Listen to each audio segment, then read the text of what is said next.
بسم الله الرحمن بسم الله الرحمن الرحيم الحمد لله رب العالمين والصلاة والسلام على سيد الأنبياء والمرسلين نبينا محمد وعلى آله وصحبه أجمعين أما بعد. Last time we had spoken about the hadith of the Prophet Muhammad sallallahu alaihi wasallam, where he talked about trustworthiness being lifted from the people and being taken from their hearts. So we'll go through the hadith again very quickly, inshallah. I believe we read it last time, but Hudayfa radiallahu an, he reports that the Messenger of Allah sallallahu alaihi wasallam said, and what are some things that are important about Hudayfa? You guys remember? I think we touched on them. Ahmed, can you do me a favor? Just close that door.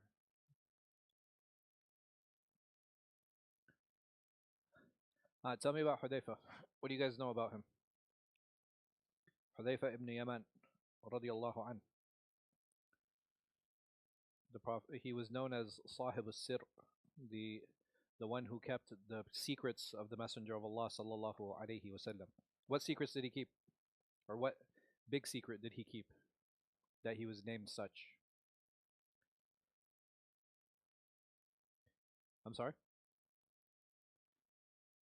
So that was a hadith that he kept to himself, but there's another reason he's called Sahib al-Sir. That the one who kept the Prophet ﷺ's secrets. What secret was important that he kept that he didn't share with anyone? Is it possible that Hudayfa would hide the Sharia? No, that's impossible. That's something that he was obligated to share, so there's no doubt about that. So what was it that he couldn't share, or that he didn't share?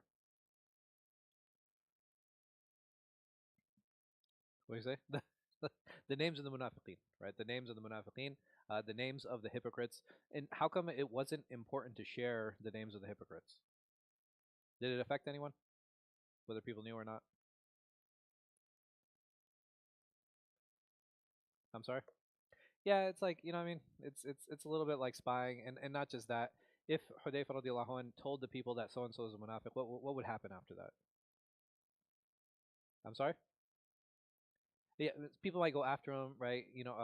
So what in I guess a modern spin on this, or a modern take on this, would be like doxing, right? Like where you're exposing someone unfairly, because even the Prophet Muhammad sallallahu alaihi wasallam, did he expose them? No, right? He never exposed them. He never said who they were. So Hudayfa, he didn't take it upon himself to talk about these people or to talk about these individuals. And this is a huge lesson for us as well.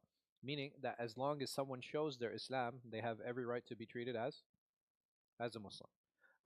And is it necessary that I know what's happening in their heart? No, absolutely not. This is not a condition.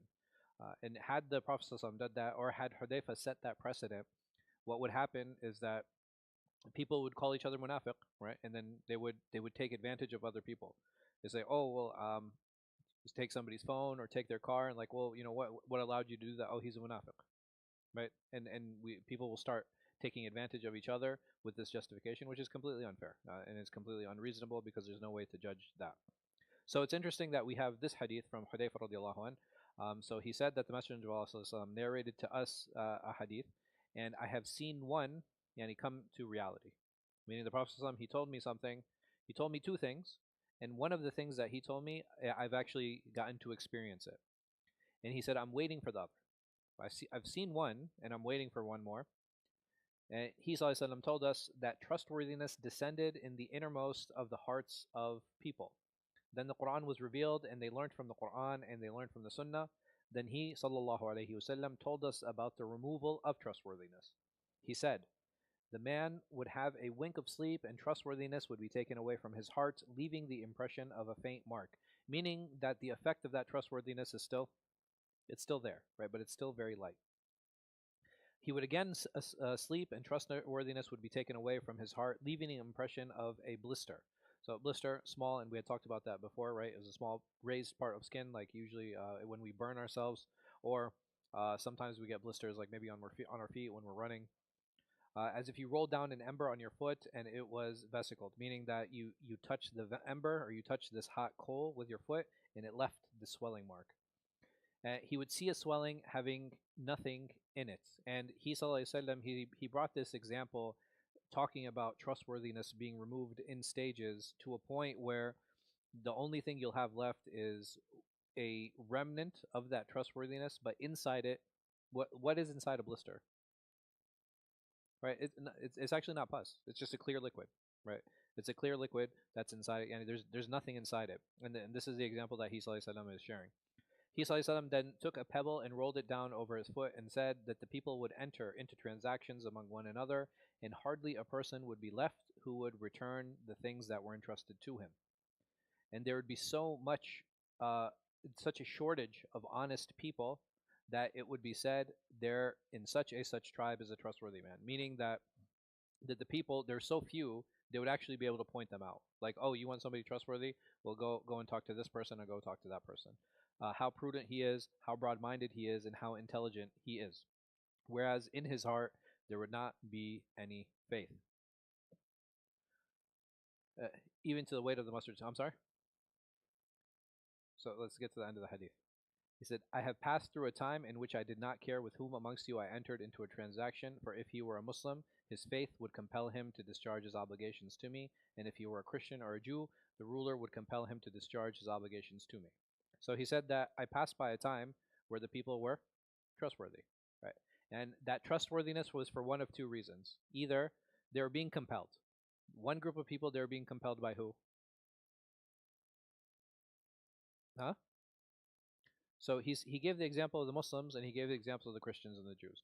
He said the Muslim, they would have good dealings and good transactions because of what?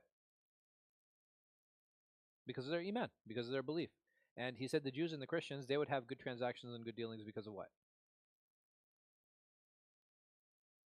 Because there was law enforcement that was there that forced them to make sure that they didn't take advantage of others. Then he goes on to say, Hudayfa, but today I would not enter a transaction with you except this person here, or except Fulan, so and so. Meaning that he felt, what did Hudayfa feel? He felt there was no. He said he felt trustworthiness was gone. He felt like trust was lost. And this is very early. When did Hudayfa die? Let's look it up real quick.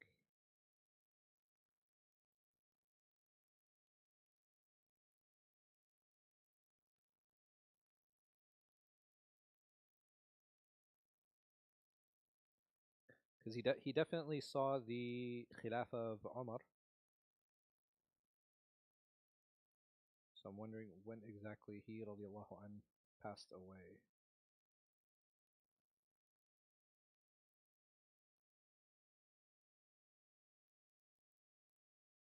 I think he died during the Khilafah of Umar. So early or late? Relatively. It's relatively early. And as we come to other hadith, we'll actually see and we'll experience some of the things that Hudayfa saw and he felt, and some of the things that he actually shared with Umar ibn Khattab radiallahu anh. Why do you think Hudayfa felt that?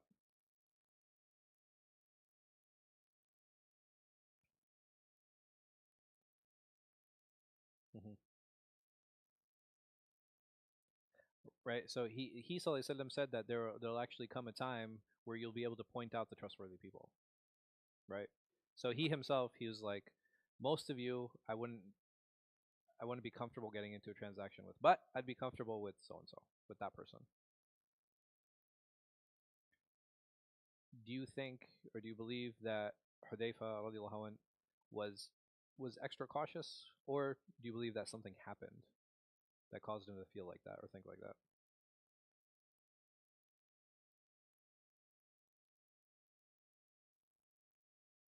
Something definitely happened. Right. And some of the things that happened is he radiallahu anh, the Prophet actually shared a lot of information with him, right? He spoke to him, he would share secrets with him. And the the problem is like if you have the Messenger of Allah sallallahu alaihi wasallam talking about the end of times and sharing this information with you, automatically what happens to me as an individual? So if I read all of the hadith that talk about the end of times, naturally what do I start doing? Right, I start seeing them. I start looking for them because other than Hudayfa, do we have a lot of companions who start talking about like, oh, these are the things I've experienced, indicating that the end of times are coming? Or there are instances where he sallallahu alaihi wasallam shared, and even he sallallahu alaihi wasallam, he said that the time from today until Yom al Qiyamah is like this, meaning is very close. But time, as we all know, is relative, right? We all know it's relative. It's not. It's when it comes to Allah Subhanahu wa Taala, His conception of time is very different than ours because He's the one that created time. Our conception of time is very short because we have like what 50, 60, 70, 80 years at most where we live in this world. And even the distance between us and the Messenger of Allah sallallahu alaihi wasallam was like it's like 1400 years. It's a long time. And someone might argue, is like, okay, well, how come Qiyamah hasn't happened yet? The Prophet ﷺ said that, Qiyamah is close. We have all of these signs. How do we counter that?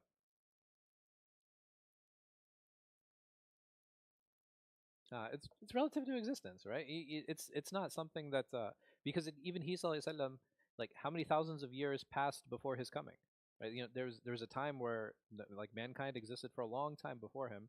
So is it possible that mankind will exist for a long time after him? Absolutely, right? There's no doubt about that.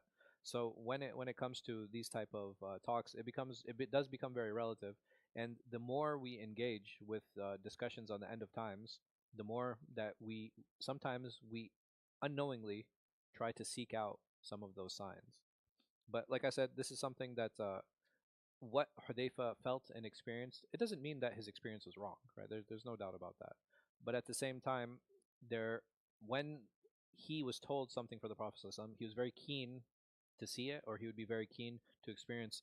So it's not surprising that he's like this. And even many of us, um, when we talk about the past, how do we talk about it?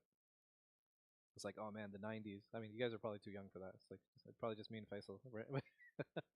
like, we, right? No, no. It's like it's always nostalgic. Like, oh man, the '90s. That was the golden age, right? It was amazing. Like there were all like the cartoons were the best at that time.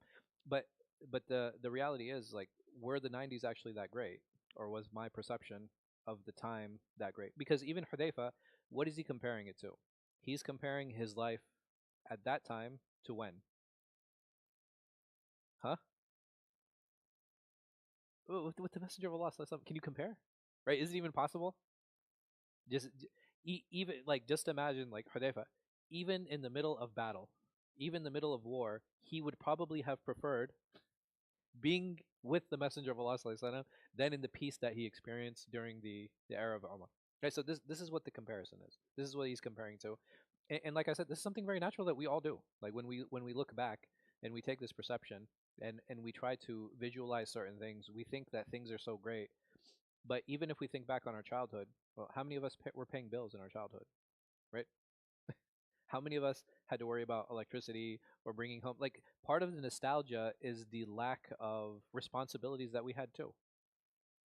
And what other group of people does this happen with? It also happens with people who might have migrated or moved from one place to another.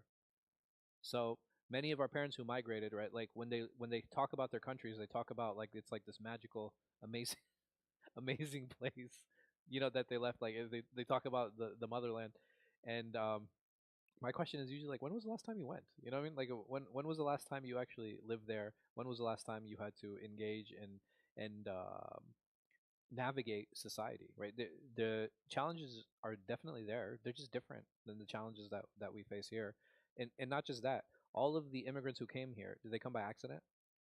It's like, oh wow, where's this place? This is like people came here intentionally. They came here knowingly. And why is that? Some of them for economic opportunity, some of them for political opportunity, some of them for educational opportunities. And none of these things are wrong, right? It's fine. Um, some people came for safety, right? Like where they were coming from were very unsafe places.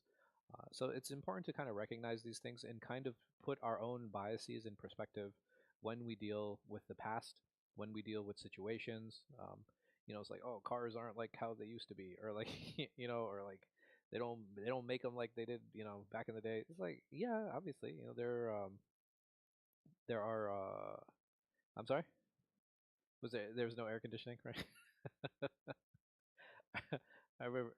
I was like, I mean, I'm old, bro. I'm not that old. Like, So it's like, oh, when I growing up, things used to last like 20 years long. It's like, yeah, and you also had to wash your dishes by hand. But like, you know what I mean? Like, there's yeah, you had to roll down the window. Oh wow, you know that? Dang, that's mashallah. You're pretty uh culturally literate, huh? Yeah, the good old days.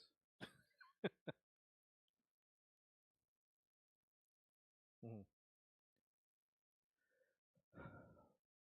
No, there's actually not. If there are some philosophical discussions on what we would call qidam al-alam, which is the alam is anything outside of Allah subhanahu wa ta'ala, right? Because anything outside of Allah subhanahu wa ta'ala is immediately creation. So the question is like, okay, well, how old is creation? Um, most philosophers, like Muslim philosophers and Islamic philosophers, they'll say that there's for sure a starting point, right? There's for sure a starting point. Therefore, you can't call the creation eternal. Ibn Taymiyyah has a very interesting argument about this, where he says that it's the creation is eternal, but it doesn't have the same eternal essence as Allah. Meaning that as long as there was Allah, there was always been other than Allah subhanahu wa ta'ala. And that in that way and in that sense, creation has been eternal. But my counter to that is okay, does it have a starting point?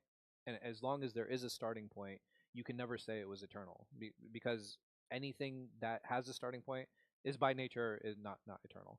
Um, it's not a bad, like, I don't think it's a bad argument. Like, I definitely get what he's saying, because but a lot of it has to do with like regress and understanding how far back, what does going back mean, and how to understand that and how to deal with that.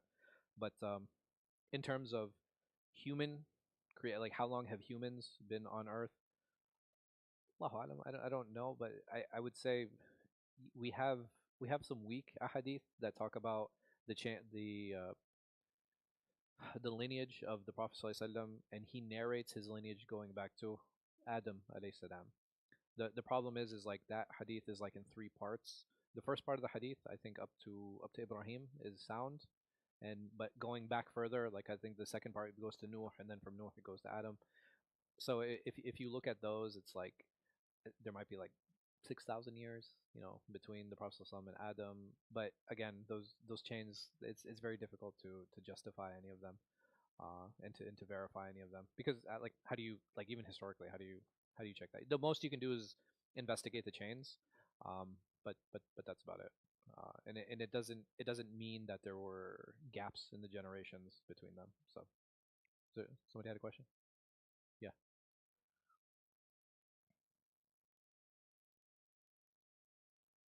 Hmm.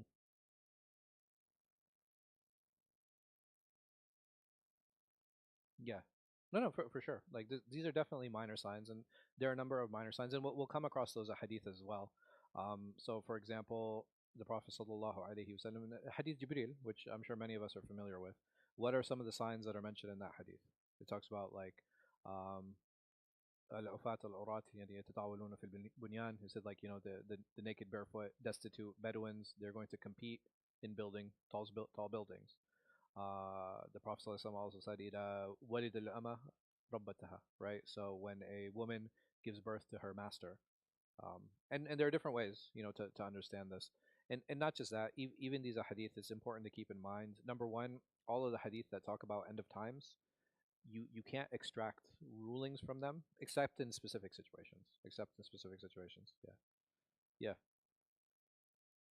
Sure.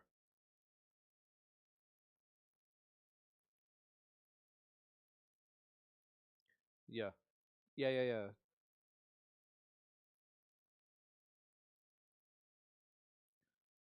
No, so it wouldn't be that, because all the scholars agree what he did was what's called todia, right? There's a difference.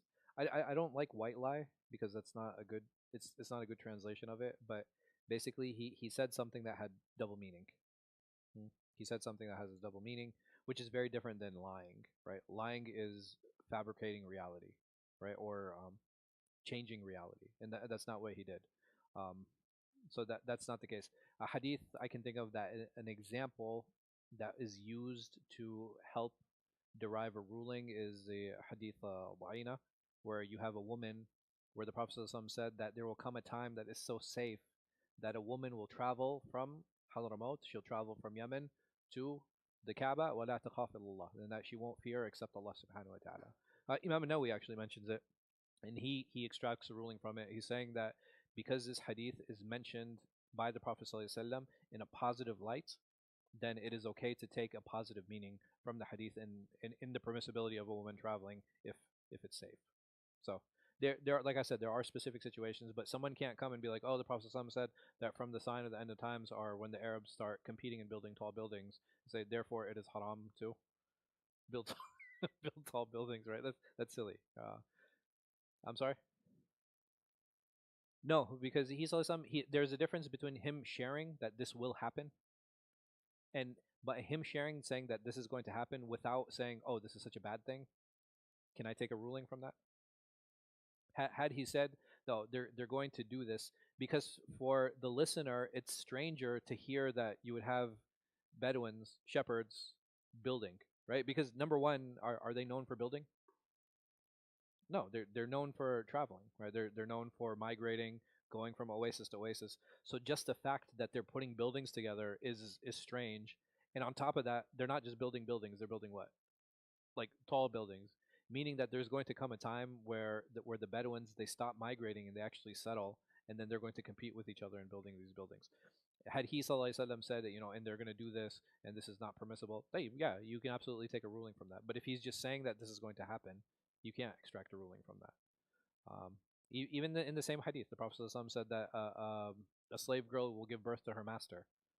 Does that mean that men who have concubines and they have children from them that they're not allowed, like they're not allowed to, number one, they're not allowed to have children with them, or that they shouldn't be freed? Right? You can't do that. That's not how the end of times hadith work. End of times hadith, um, some of them can be taken very metaphorically, some of them can be taken very literally. It's very much an open it's very much an open door discussion on some of those things and some of those values and ideals. And from them, this is hadith, right? Where this idea of trust being lost. Um, but why this focus on trust out of all the characteristics? Like, why didn't they talk about courage or stinginess, right? Like, or being generous? Why why trust? Right. This is something that directly affects society. When we talk about how to actually build societies, even when we as Muslims say, okay, the Prophet ﷺ, he received revelation at 40, what was happening for 40 years? Is it possible that wa hasha and Nabi Sallallahu Alaihi Wasallam, he's like he's above and beyond any of these descriptions. Like if he was a thief or a highway robber or a liar, the moment that he proclaimed prophethood, what would happen? People would reject him, right? They wouldn't take the message. So for those 40 years, what was he doing? Right? He was showing his character. He was building relationships with people, and people, subhanallah, even when he was making hijrah and people saw all of his followers migrating, right? So the Prophet ﷺ, was he from the first or from the last to leave for hijrah? Huh? He was from the last. He was from the last people, if not the last person, to leave from Mecca to Medina. And what the Quraysh were doing? Huh? No. They were giving him stuff to hold on to. They were trusting him, saying that okay, because he used to hold things for people when they would go on journeys, and they saw all of his followers leaving, and they're like, man, this guy's not going to stick around long, but I still what? I still trust him. Yeah, this is the level of trust, and this is something that is hugely and fundamentally important. Like being honest, being trustworthy. This, if I want to build a relationship, this is the easiest way to build that relationship by being honest, by being straightforward, and by being trustworthy. Because people know exactly where you stand, and it's very easy to deal with such people when I know where their boundaries are, and I know what it is that they want, and I know what their expectations are from me. Yeah, go ahead. Hmm. So.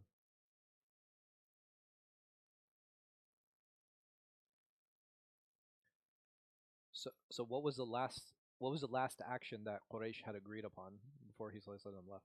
or while he was in the process of leaving. Do you guys know the story of the shaitan and what happened? No. Not so that I think you're thinking of the story of maybe Abu Huraira, the one where he appeared as an old man. Ah, so the Quraysh, they gathered. They saw that his followers were leaving, and they said we need to do something about Muhammad sallallahu alaihi wasallam. But they were arguing amongst each other, like, okay, well, how do we assassinate him? If one of the tribes assassinates him, what's going to happen? There's going to be a political dispute between them because every one of them has a blood right over the Prophet sallallahu alaihi wasallam. So there was a voice from the corner. It was an old man, and he said, "Why don't you get one representative from each of the tribes, and all of you stab him at once?" And who is this? Who is this? Who is this old? And the Quraysh said that we didn't recognize this old man. It was the first time we'd ever seen him. It was actually the shaitan. It was actually the shaitan. As they were on their way to the Prophet Muhammad sallallahu alaihi wasallam, what happened? There was a dust storm from Allah subhanahu wa taala. And during that dust storm, who left the house? The Prophet Muhammad sallallahu alaihi wasallam. He went to Abu Bakr's, they took the camel, and then they started heading for Medina. Who was in the bed? Ali, karramallahu wajhu, radiallahu anhu. That he was in the bed. So when they came to stab, who did they find? They found Ali. So I hope that answers your question. No, no, no. Alhamdulillah, they didn't stab him. They were once they came in and they realized that it wasn't the Prophet sallallahu alaihi wasallam, they didn't bother, because he was not their goal.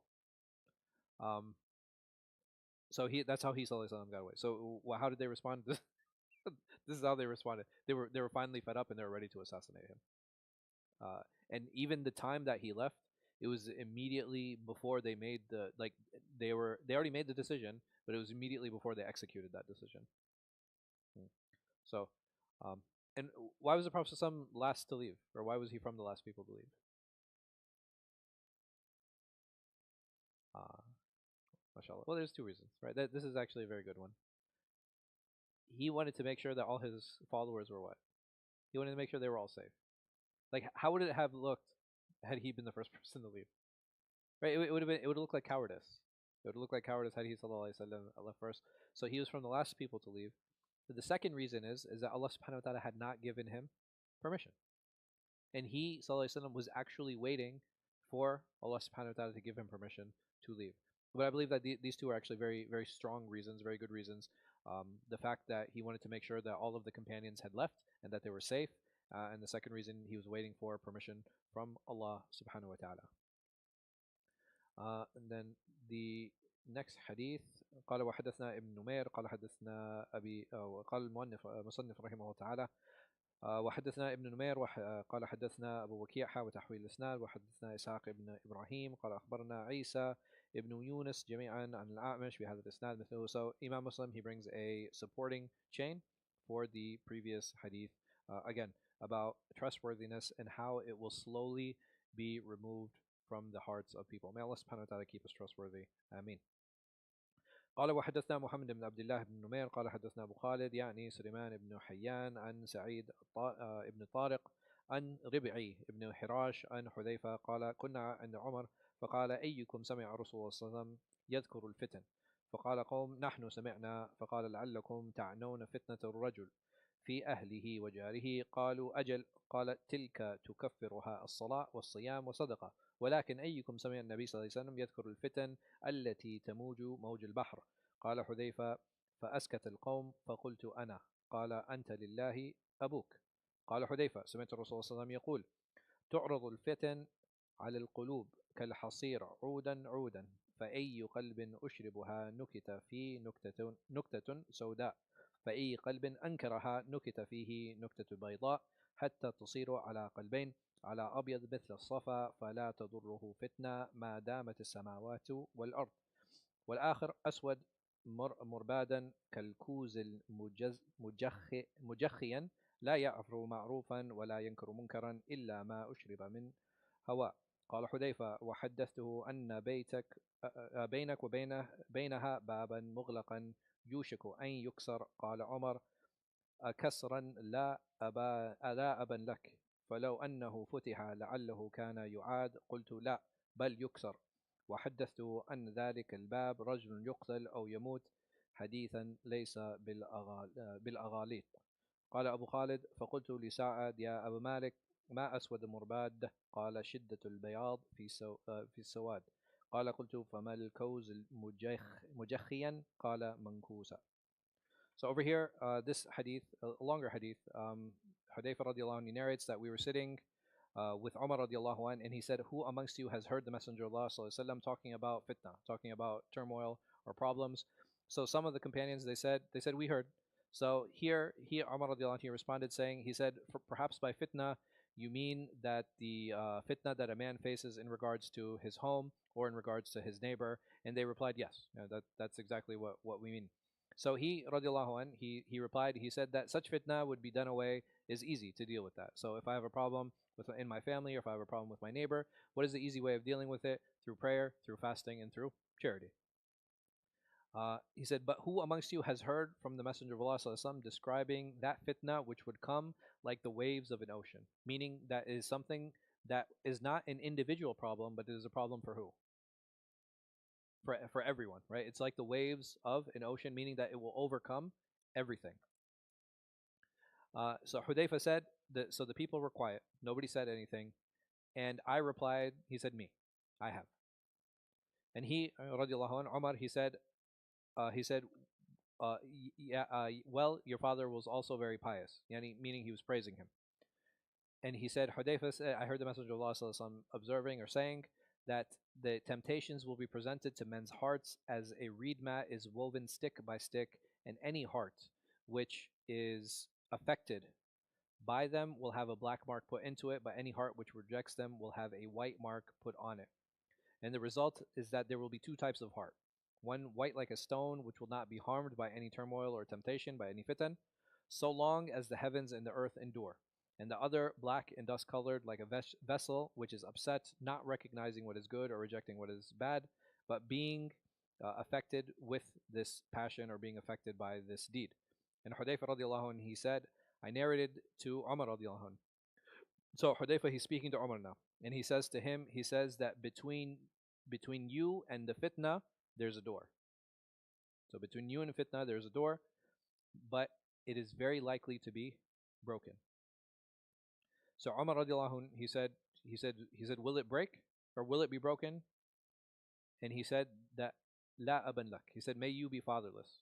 So this is a very famous saying in the Arabs. They used to say things like this because every time in a tribe or even in families, every time I need help, very naturally, who's the first person I go to? I go to my father, right? I'll ask him for help.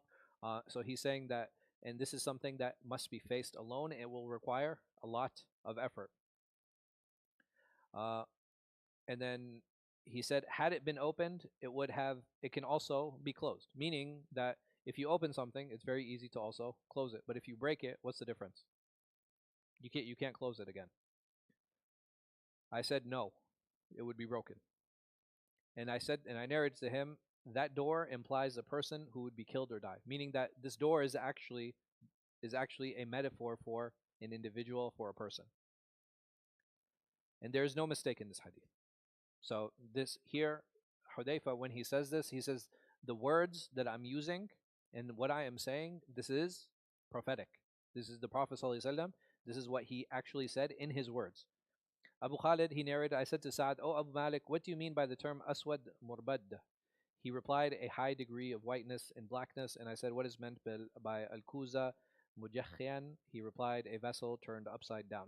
So over here, what's happening in this hadith is that Umar radiallahu anh, he's gathered all of this group of companions, and he said, who amongst you has heard the Prophet ﷺ speak about fitna? Who of you amongst you have heard the Prophet ﷺ speak about turmoil or problems? So a lot of the companions, they said, oh, well, we have. We've heard him ﷺ speak about this.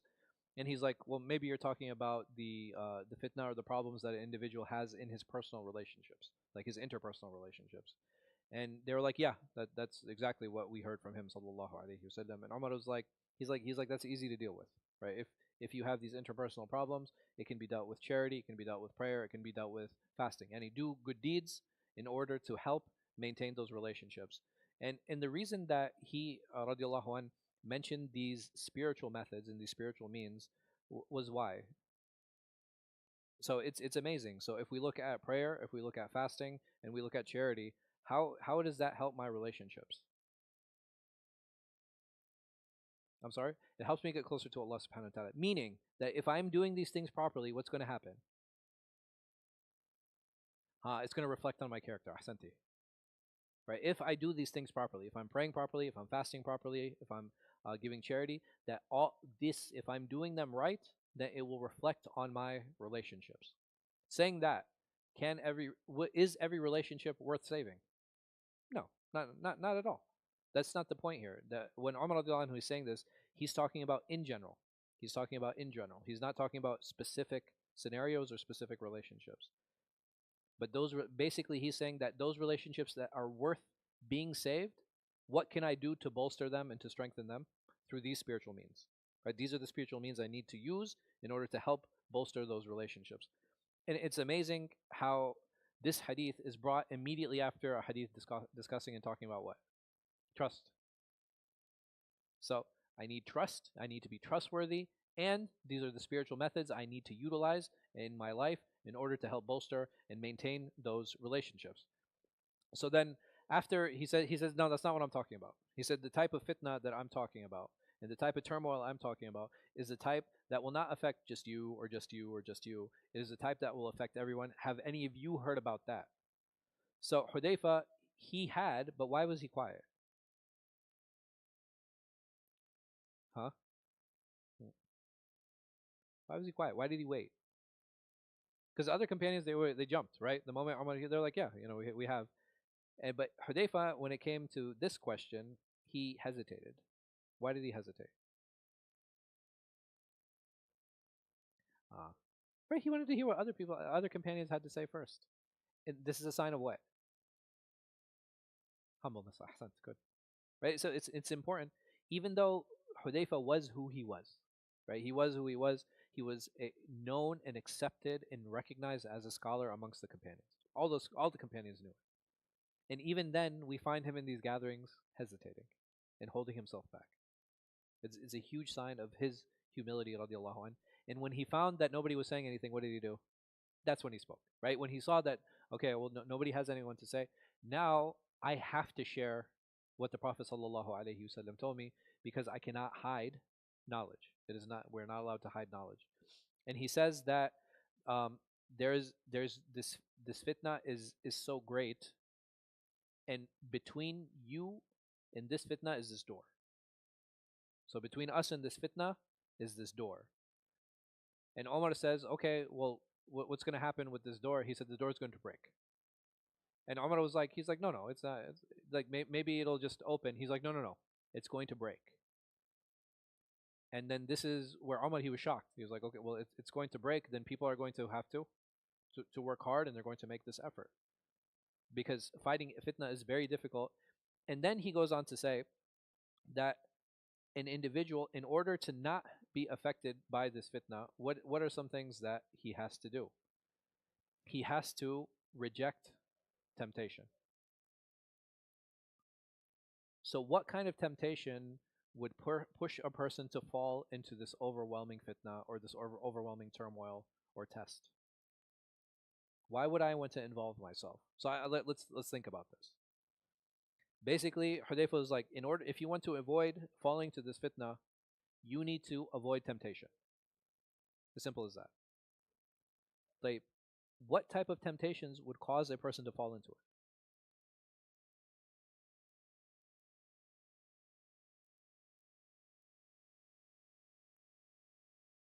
So that's an action, right? So my question is there's a here because this fitna is not between me and you and between these two people. Who is it affecting? It's affecting everyone. What great fitna followed this? So after Umar radiallahu anh, what was the great fitna that happened?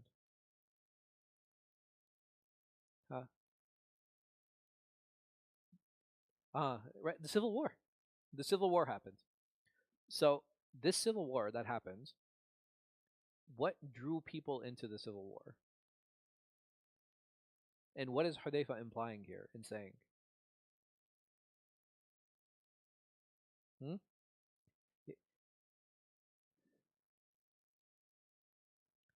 So I don't want to say they distance themselves from Islam because the people we're talking about are companions, right? But you did touch on a very important point. He's essentially saying that when this fitna comes, you you should what? Avoid it. And you should stay away from it. So what would tempt me from falling into it?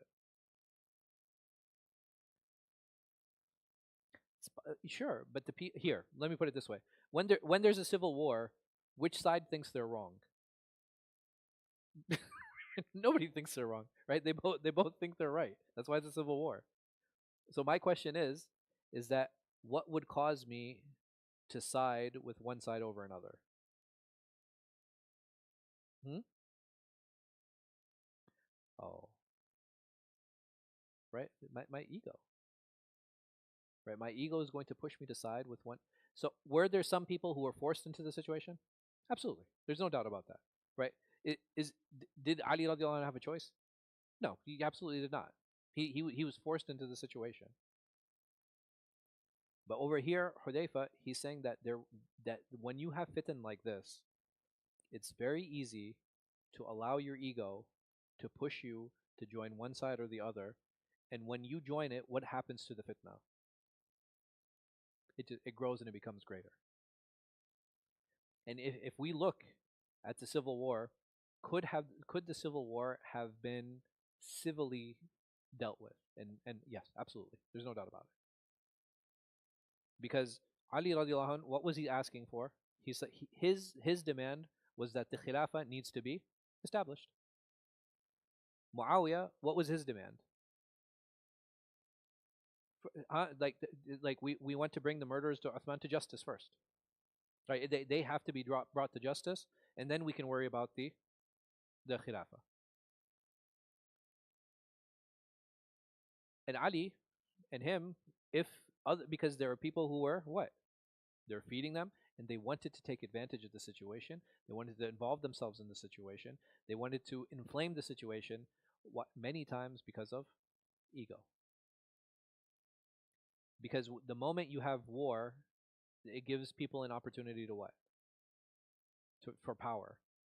And how do we know that there were people who were there just for power or just wanted to fight? When they were fighting during the Civil War, and when people were killed, and when the battle was over, you had individuals saying what? Huh? Not specifically celebrating.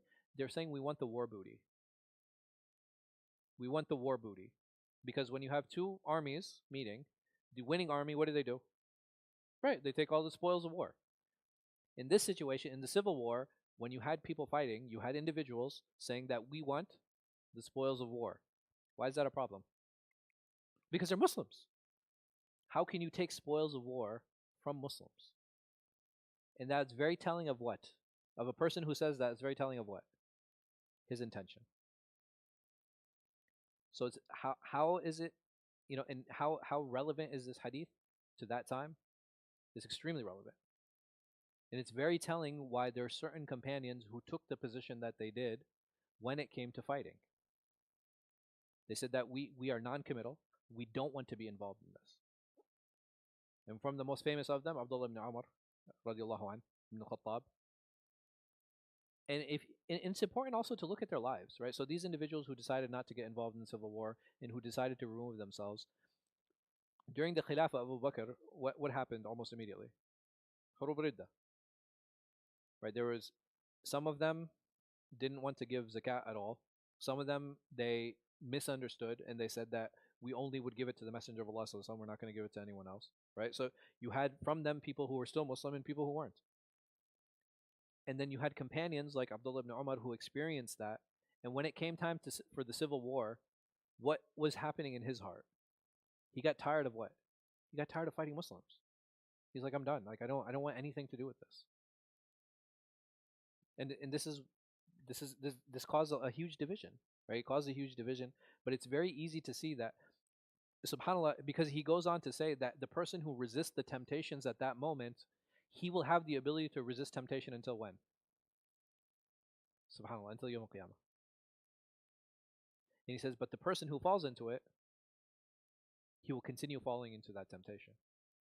So not only does this hadith talk about fitan and how to deal with them, but it also talks about us and our individual positions that we need to take in terms of being courageous, in terms of being honest, and in terms of being trustworthy, right? Like a lot of these ideas and concepts revolved around these very simple and basic concepts. And not just that, subhanAllah, is very much in line and similar to the previous hadith, because this idea and the effects of siding and the effects of not being courageous, does it cause an immediate change? No. How is it described in the hadith? By a white dot or a black dot. And it gets to a point that those dots, what happens? They then overwhelm the heart. And that becomes our innate characteristic that we carry with ourselves. May Allah subhanahu wa ta'ala make us from those who have clean hearts. I mean. So I really liked what Imam Nawawi he actually mentions. He taught Qadi Iyad. He says that this white and black, he's like, it doesn't actually mean the colors, right? That's not what's intended here. He says the ability for bad thoughts, ill omens, like or ill will, the ability for it to stick on the heart. So when he says when it says whiteness, it's talking about safa and the inability for these things to actually stick it to the heart. And this is very much in line with another hadith that's in Muslim, inshallah, that we'll get to one day, where he sallallahu alaihi wasallam he says that يدخل الجنة أناس أفئدتهم كأفئدة الطيور. He said that there will be a group of people who enter paradise and their hearts will be as light as birds, meaning that there's nothing attached to them. There's nothing that's going to be holding them down. So I thought it was a very poignant understanding and reference in dealing with how does the heart maintain and how is it light, because we don't allow vanity to stick to it, we don't allow jealousy to stick to it, we don't allow anger to stick to it, we don't allow hatred to stick to it. It's something that's always going to be repelling those things away so that it can maintain its lightness.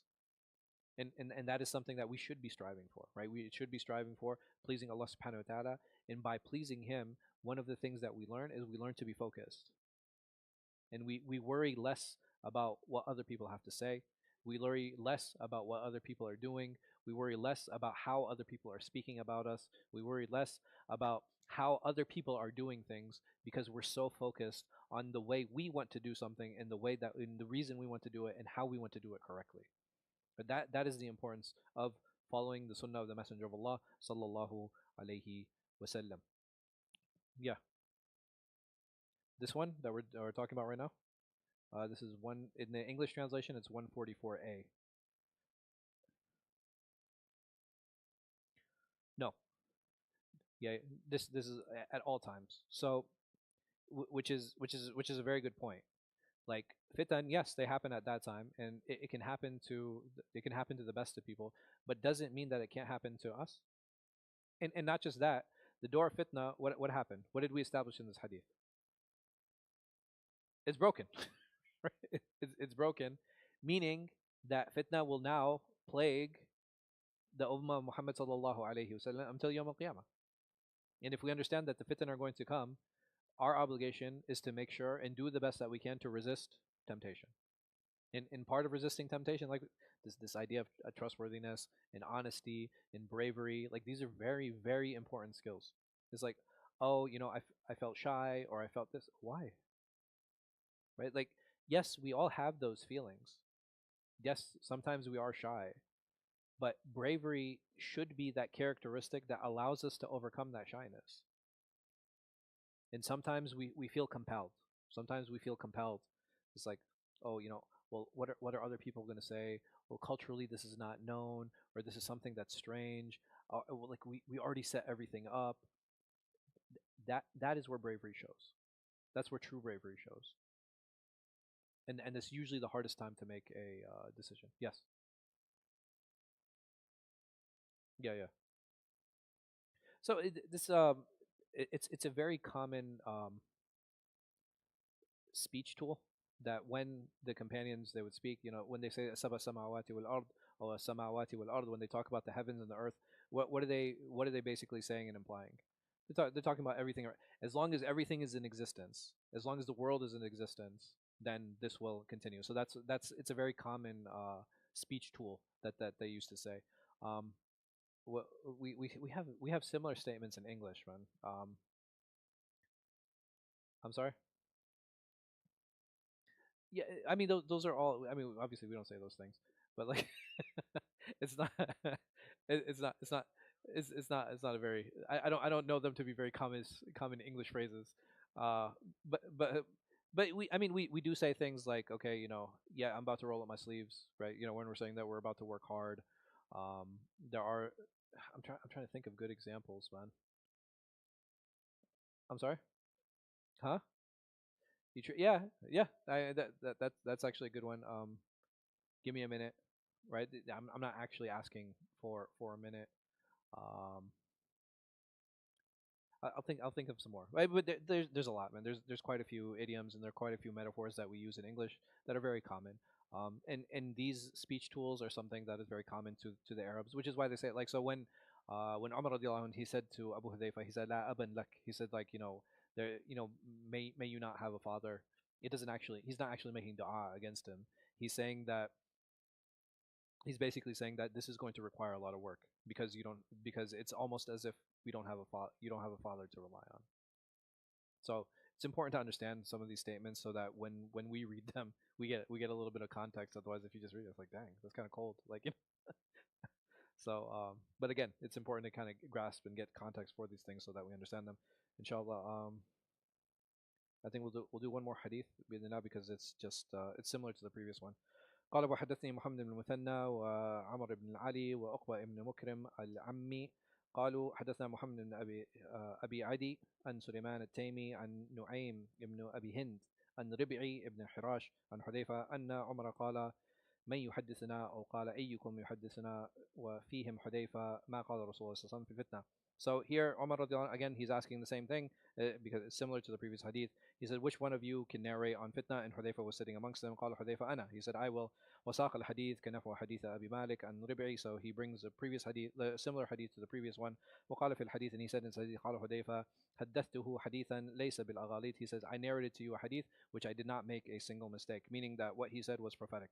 وقال يعني أنه عن رسول الله صلى الله عليه وسلم, that what he said was narrated on the Messenger of Allah صلى الله عليه وسلم.